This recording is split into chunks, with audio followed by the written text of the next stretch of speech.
الحمد لله وحده، والصلاة والسلام على من لا نبي بعده. أما بعد، فيا أيها المستمعون الكرام، يحلو لي بمناسبة اليوم أن أتحدث قليلا عن الموت الذي لا بد منه لأي نفس، ليكون هذا الحديث تنبيها للغافلين منا ليعودوا إلى رشدهم ويتخذوا عدة للمرحلة التي تستقبله بعد الموت. أيها الأساتذة المبجلون والطلاب الأعزاء، يقول الله تبارك وتعالى: كل نفس ذائقة الموت ثم إلينا ترجعون. وقال النبي صلى الله عليه وسلم فيما رواه أنس رضي الله عنه: أكثروا من ذكر هذه اللذات فإنه يمحص القلوب ويزهد في الدنيا. وأقول لك يا أخي، لا بد من اليوم الذي تلقى وعلى فراش المنية تدعى، تجود بالروح والنفس، تنظر من حولك نظرة المستغيث والمسترحم طالبا عفو الله سبحانه وتعالى. أيها الأحبة، الأهل والأحباب يخاطبونك: يا فلان، هذا أخوك، هذا صديقك، هذا أبوك، والله لا تدرك إلا أن تنظر إليهم نظرة المودع لهم.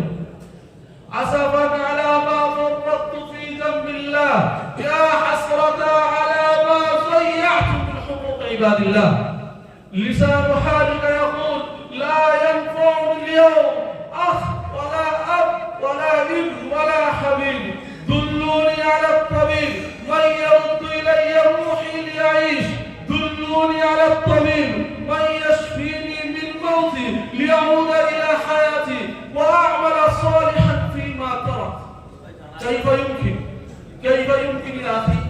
لما جاء في القرآن الكريم: ولن يؤخر الله نفسا إذا جاء أجلها، الله خبير بما تعملون.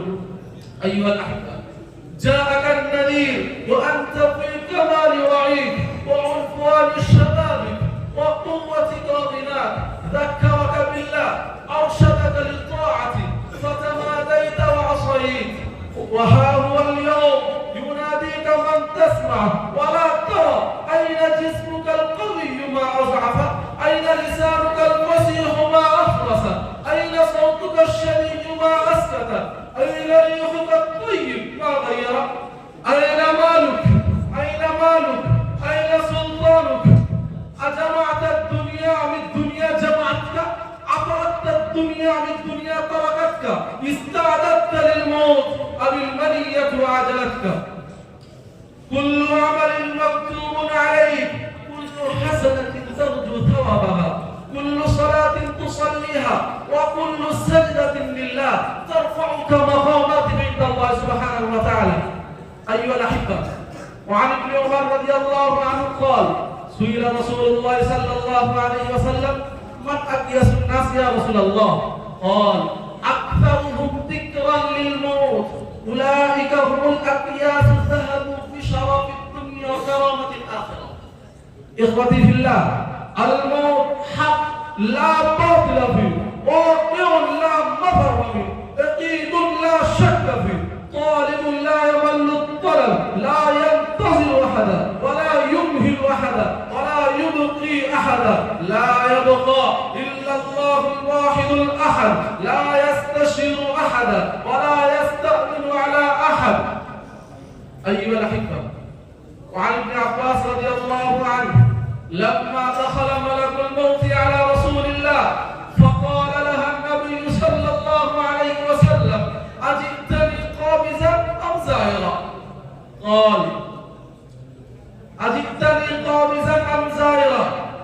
قال: لما دخل ملك الموت على رسول الله فقال لها النبي صلى الله عليه وسلم: أجئتني قابزا أم زائرا؟ قال: السلام يا حبيبي يا محمد، يا حبيبي يا محمد، ما استأذنت أحدا قبلك ولا أستأذن أحدا بعدك، ولكن الله أمرني أن أكون بك رحيما. قال رسول الله: أين أخي يا جبريل؟ أين أخي يا جبريل؟ قال: هو في السماء تعزيه في روحك الملائكة. فنزل جبريل وقال: السلام عليك يا رسول الله، إن الله تعالى أرسل ملك الموت يستأذنك بين أن يقبض روحك الساعة أو يؤخرك كما أخر نوح إلى 50 أو 100 سنة. قال: وماذا بعد؟ قال: الموت. فقال رسول الله صلى الله عليه وسلم: بل الرفيق الأعلى، بل الرفيق الأعلى. فأفق يا أخي بالغفلة واعتبر بمن مات قبلك، تدفنه تحت التراب وأنت تضحك، تواريه بالقبر وأنت تلعب، تسير خلف جنازته وأنت خلف الدنيا ترقص، تعزيه في مصابه وتسأله عن تركته وماله. فهل أنت مخلد بعد الموت؟ لا تصيبك سكرة الموت ولا يضربك حادثة. وست القلوب من الذنوب وكأنها الحجر الأصفر، لا يسمع موعظة ولا يعتبر بالمصيبة. فكم من نذير لنا قد عزنا، وكم من أغنياء كانوا لنا عبرة، كم من ملوك يعيشون في الأرض تكبرا أو ظلما كانوا لنا عبرة. أيها الأحبة، وقال النبي صلى الله عليه وسلم لعبد الله بن عمر: إذا أصبحت فلا تنتظر المساء، وإذا أمسيت فلا تنتظر الصباح، وخذ من حياتك للموت ومن صحتك لسقمك، فإنك لا تدري أصبك غدا. فاتقوا الله عباد الله، واعلموا علم اليقين أنكم ستموتون كما تنامون، وستجزون بالإحسان إحسانا، وستجزون بالسوء سوءا. فاجتهدوا ألا تقولوا إلا خيرا، وألا تسعوا إلا إلى الخير. اللهم أحينا على أكمل الإيمان وأمتنا عليه يا حنان ويا منان، وما علينا إلا